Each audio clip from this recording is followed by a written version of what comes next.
Hi friends, ഇന്ന് നമ്മൾ തയ്യാറാക്കുന്നത് വളരെ രുചികരമായിട്ടുള്ളതും അതേപോലെ തന്നെ പെട്ടെന്ന് തന്നെ ഒരു 10 മിനിറ്റിലൊക്കെ നമുക്ക് തയ്യാറാക്കാൻ പറ്റുന്ന നല്ലൊരു ഈവനിങ് സ്നാക്സ് ആണ്.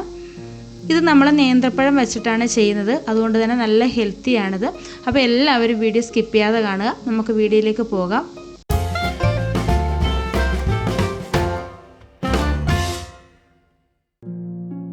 അപ്പോൾ ആദ്യം തന്നെ ഞാൻ ഇഡലിപ്പാത്രത്തിൽ കുറച്ച് വെള്ളം ഒന്ന് അടുപ്പത്ത് വെച്ചിട്ടുണ്ട്. ഇത് നന്നായിട്ടൊന്ന് തിളച്ച് വരണം. നമുക്കിനി വേണ്ടത് നല്ലതുപോലെ പഴുത്ത നേന്ത്രപ്പഴമാണ്. നമ്മുടെ വീട്ടിലൊക്കെ ഇതേപോലെ നന്നായിട്ട് പഴുത്ത ഏത്തപ്പഴം ഉണ്ടെങ്കിൽ നമുക്കൊക്കെ കഴിക്കാൻ മടിയായിരിക്കും. അപ്പോൾ ഈ ഒരു രീതിയിലുള്ള സ്നാക്സ് നമുക്ക് ഉണ്ടാക്കിയെടുക്കാവുന്നതാണ്. അപ്പോൾ ഇത് നമുക്കൊന്ന് വേവിച്ചെടുക്കണം. അപ്പോൾ അടച്ചു വെച്ചിട്ട് 10 മിനിറ്റ് നമുക്കൊന്ന് വേവിച്ചെടുക്കാം. ഒരു 10 മിനിറ്റ് കഴിഞ്ഞപ്പോൾ നമ്മുടെ പഴമൊക്കെ വെന്ത് വന്നിട്ടുണ്ട്. ഞാനതിൻ്റെ തൊലിയൊക്കെ മാറ്റിയിട്ട് പ്ലേറ്റിലേക്ക് മാറ്റിയിട്ടുണ്ട്. ഇനി ഈ പഴം നന്നായിട്ടൊന്ന് ഉടച്ചെടുക്കണം. ഒരു സ്പൂൺ വെച്ചോ ഫോർക്ക് വെച്ചോ ഇതേപോലെ നന്നായിട്ടൊന്ന് ഉടച്ചെടുക്കുക. ഇത് നമ്മൾ മിക്സിയിലൊന്നും ഇട്ട് അടിക്കരുത് കേട്ടോ, ഇതേപോലെ ഒന്ന് ഉടച്ചെടുക്കുകയോ ചെയ്യാവൂ. അപ്പോൾ അതാ കണ്ടില്ലേ, നമ്മുടെ വേവിച്ചെടുത്ത പഴമൊക്കെ നന്നായിട്ടൊന്ന് ഉടച്ചെടുത്തിട്ടുണ്ട്. ഈ ഒരു രീതിയിലൊന്ന് ഉടച്ചെടുത്താൽ മതിയാകും. ഇനി ഞാനൊരു പാൻ അടുപ്പത്ത് വെച്ചിട്ട് അതിലേക്ക് ഞാൻ 1 ടീസ്പൂൺ നെയ്യാണ് ചേർത്ത് കൊടുക്കുന്നത്. നെയ്യ് നന്നായിട്ടൊന്ന് ചൂടായിട്ട് വരുമ്പം നമ്മൾ നേരത്തെ ഉടച്ചു വെച്ചിരിക്കുന്ന നേന്ത്രപ്പഴം ഇതിലേക്ക് ഇട്ട് കൊടുക്കുന്നുണ്ട്. എന്നിട്ടൊരു ലോ ഫ്ലെയിമിൽ വെച്ച് കൊടുത്തിട്ട് ഇത് നന്നായിട്ട് നമുക്കൊന്ന് വഴറ്റിയെടുക്കണം. ആദ്യം നമുക്കൊന്ന് മീഡിയം ഫ്ലെയിമിൽ വെച്ചിട്ട് കുറച്ച് നേരം അതൊന്ന് വഴറ്റിയെടുത്ത ശേഷം ഈ പഴത്തിലെ വെള്ളമൊക്കെ ചെറുതായിട്ടൊന്ന് വറ്റി വരുമ്പം ലോ ഫ്ലെയിമിലോട്ട് മാറ്റണം. എന്നിട്ട് നന്നായിട്ടൊന്ന് വഴറ്റിയെടുക്കണം. ഇപ്പോൾ ആ പഴത്തിലെ വെള്ളമൊക്കെ ഒന്ന് ചെറുതായിട്ടൊന്ന് വറ്റി വന്നിട്ടുണ്ട്, നന്നായിട്ട് വഴണ്ടി വന്നിട്ടില്ല കേട്ടോ. അപ്പോൾ ഇനി ഈ സമയം നമുക്കിതിലേക്ക് ചേർക്കേണ്ടത് കുറച്ച് തേങ്ങ ചിരകിയതാണ്. നല്ല ഫ്രഷ് ആയിട്ടുള്ള തേങ്ങ വേണം നമ്മൾ ചേർത്ത് കൊടുക്കാൻ. തേങ്ങയും കൂടി ചേർത്ത് നന്നായിട്ടൊന്ന് യോജിപ്പിച്ച് കൊടുത്ത ശേഷം ഒന്നുകൂടി ഇതൊന്ന് നന്നായിട്ടൊന്ന് വഴറ്റിയെടുക്കുക. പെട്ടെന്ന് തന്നെ ചെയ്തെടുക്കാൻ പറ്റുന്ന നല്ലൊരു പലഹാരമാണത്. അതേപോലെ തന്നെ കുട്ടികൾക്കൊക്കെ ഒരുപാട് ഇഷ്ടപ്പെടുകയും ചെയ്യും. ഇപ്പോൾ അതാണ്ട് തേങ്ങയും കൂടെ ചേർത്തിട്ട് ഈ ഒരു രീതിയിൽ ഞാനൊന്ന് വഴറ്റിയെടുത്തിട്ടുണ്ട്. ഇനി നമുക്കിതിലേക്ക് ആവശ്യമായിട്ടുള്ളത് കുറച്ച് ശർക്കരപ്പാനിയാണ്. വളരെ കുറച്ച് ശർക്കരപ്പാനി മാത്രമേ ഞാൻ എടുത്തിട്ടുള്ളൂ. പഴത്തിന് മധുരം ഉള്ളത് കൊണ്ട് തന്നെ വളരെ കുറച്ച് മാത്രമേ ഇപ്പോൾ ചേർത്ത് കൊടുത്തിട്ടുള്ളൂ.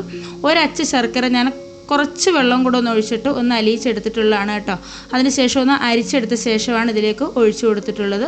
ശർക്കരയിൽ എന്തെങ്കിലുമൊക്കെ അഴുക്കോ പൊടിയൊക്കെ കാണും. അപ്പോൾ അതുകൊണ്ട് നമ്മളിത് അരിച്ചെടുത്തിട്ട് വേണം ഇതിലേക്ക് ചേർത്ത് കൊടുക്കാനായിട്ട്. അപ്പോൾ ആ ശർക്കരപ്പാനിയും കൂടെ ചേർത്ത് നന്നായിട്ടൊന്ന് യോജിപ്പിച്ചെടുക്കണം.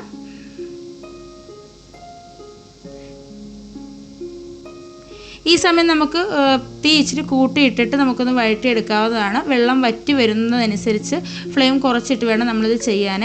അടുക്കി പിടിക്കരുത്. അടുക്കി പിടിച്ച് കഴിഞ്ഞാൽ നമ്മുടെ ആ സ്നാക്സിൻ്റെ ആ ടേസ്റ്റ് തന്നെ മാറിപ്പോകും. അപ്പോൾ ഒരു ലോ ഫ്ലെയിമിലിട്ട് നമുക്ക് ഇതൊന്ന് വഴറ്റിയെടുക്കാം. അപ്പോൾ അതുകൊണ്ട് ഇനി ഈ സമയം ഞാൻ ഇതിലേക്ക് 1.5 ടേബിൾ സ്പൂൺ അരിപ്പൊടിയാണ് ചേർത്ത് കൊടുക്കുന്നത്. ഇനി ഈ അരിപ്പൊടിക്ക് പകരം റവ ഉണ്ടെങ്കിൽ ചേർത്ത് കൊടുക്കാവുന്നതാണ്. അരിപ്പൊടിയും കൂടെ ചേർത്ത് നന്നായിട്ടൊന്ന് ഇളക്കി യോജിപ്പിച്ചെടുക്കണം. അരിപ്പൊടിയും പഴവും കൂടി നന്നായിട്ട് തന്നെ ചേർന്ന് എടുക്കണം. അരിപ്പൊടി ഒരു സൈഡിൽ കട്ട പിടിച്ചൊന്നും കിടക്കരുത്. അതുപോലെ തന്നെ നന്നായിട്ട് ഇളക്കി ചേർത്ത് അരിപ്പൊടിയുമായിട്ട് നമുക്ക് ഒന്ന് യോജിപ്പിച്ചെടുക്കാം. ഒരുപാട് അരിപ്പൊടിയുടെ ആവശ്യമൊന്നുമില്ല. 1-2 ടേബിൾ സ്പൂൺ അരിപ്പൊടി മാത്രം മതിയാകും. ഞാനിപ്പോൾ ഇവിടെ 1.5 ടേബിൾ സ്പൂൺ അരിപ്പൊടി മാത്രമേ ചേർത്ത് കൊടുത്തിട്ടുള്ളൂ. അപ്പോൾ നമ്മൾ ബാക്കി വെച്ചിരിക്കുന്ന ശർക്കരപ്പാനിയും കൂടെ ഈ സമയം ചേർത്ത് കൊടുക്കുന്നുണ്ട്. അപ്പോൾ അരിപ്പൊടി ഒന്ന് വെന്ത് കിട്ടാൻ വേണ്ടിയാണ് നമ്മൾ ശർക്കരപ്പാനി കുറച്ച് മാറ്റി വെച്ചത്. അരിപ്പൊടി ചേർക്കുന്ന സമയം ശർക്കരപ്പാനിയും കൂടെ ചേർത്ത് നന്നായിട്ടൊന്ന് കുഴച്ചെടുക്കുമ്പോൾ ആ അരിപ്പൊടി നന്നായിട്ട് വെന്ത് കിട്ടും. 1-2 മിനിറ്റ് നന്നായിട്ടൊന്ന് ഇളക്കി ചേർത്ത് കൊടുത്തപ്പോൾ തന്നെ അതാ കണ്ടില്ലേ, ഈ ഒരു രീതിയിൽ വന്ന് നല്ലതുപോലെ ടൈറ്റായിട്ട് വന്നിട്ടുണ്ട്. അപ്പോൾ അരിപ്പൊടിയോ റവയോടെ ചേർക്കുമ്പോൾ മാത്രമേ ഈ ഒരു രീതിയിൽ നല്ല ടൈറ്റായിട്ട് കിട്ടത്തുള്ളൂ. അപ്പോൾ അതിനുവേണ്ടിയാണ് നമ്മൾ അരിപ്പൊടി ചേർത്ത് കൊടുത്തത്. അപ്പോൾ ഇതിനിടയ്ക്ക് ഞാനിതിലേക്ക് 2-3 ഏലക്ക ഒന്ന് പൊടിച്ചിട്ട് കൊടുത്തിട്ടുണ്ടായിരുന്നു. ഇനി ഏലക്കയുടെ ടേസ്റ്റ് ഇഷ്ടമല്ലെന്നുണ്ടെങ്കിൽ നമുക്ക് ജീരകം പൊടിച്ചത് ചേർത്ത് കൊടുക്കാവുന്നതാണ്. ചെറുതായിട്ടൊന്ന് ചൂടാക്കിയിട്ടൊന്ന് പൊടിച്ച് ചേർത്ത് കൊടുത്താൽ മതി. അപ്പോൾ ഒരു 2 മിനിറ്റ് കൂടെ നന്നായിട്ടൊന്ന് ഇളക്കി ചേർത്ത് കൊടുത്തിട്ട് നമുക്ക് സ്റ്റൗ ഓഫ് ചെയ്യാം. ഇപ്പം ഞാനിതൊരു പ്ലേറ്റിലേക്ക് മാറ്റിയിട്ടുണ്ട്. ചൂടൊക്കെ ഒന്ന് ആറി വന്ന് ചെറിയൊരു ചൂട് മാത്രമേ ഉള്ളൂ. ഇനി നമ്മുടെ കയ്യിൽ കുറച്ച് എണ്ണയൊന്ന് തടവിയ ശേഷം ഇത് നമുക്ക് കുറേശ്ശെ എടുത്തിട്ട് ബോൾസാക്കി മാറ്റണം. ഞാനിത് ചെറിയ ചെറിയ ബോൾസായിട്ടാണ് ചെയ്തെടുക്കുന്നത്.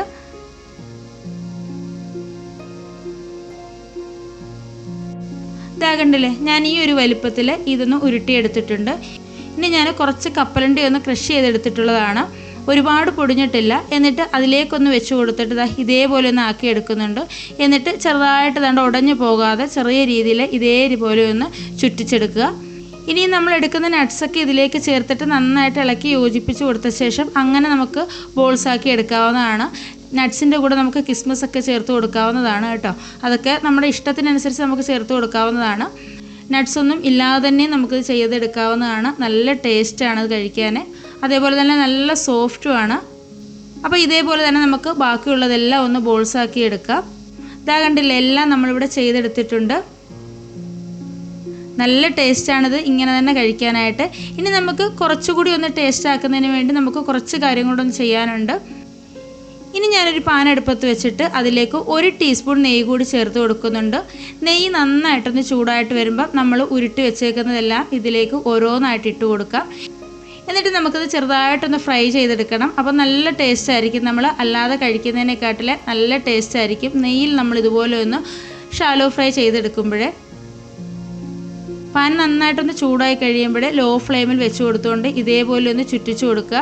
നമ്മളൊന്നും ഇട്ട് ഇളക്കി ചേർത്ത് കൊടുക്കരുത്. ഇതേപോലെ നമ്മുടെ പാൻ ഒന്ന് ഷെയ്ക്ക് ചെയ്ത് കൊടുക്കുകയേ ചെയ്യാവൂ. അപ്പോൾ ഇതാ കണ്ടില്ലേ, ഇതിൻ്റെ ആ ഒരു പുറമൊക്കെ നല്ല രീതിയിൽ മുരിഞ്ഞു വരുന്ന കണ്ടില്ലേ. ഇങ്ങനെ കഴിക്കുമ്പോഴേ നല്ലൊരു പ്രത്യേക ടേസ്റ്റാണ് കേട്ടോ.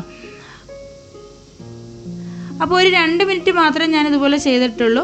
ഒരുപാട് നേരമൊന്നും ചെയ്യേണ്ട ആവശ്യമില്ല. നന്നായിട്ട് അതിൻ്റെ പുറമൊക്കെ ഒന്ന് മുരിഞ്ഞ് കിട്ടിയാൽ മാത്രം മതി.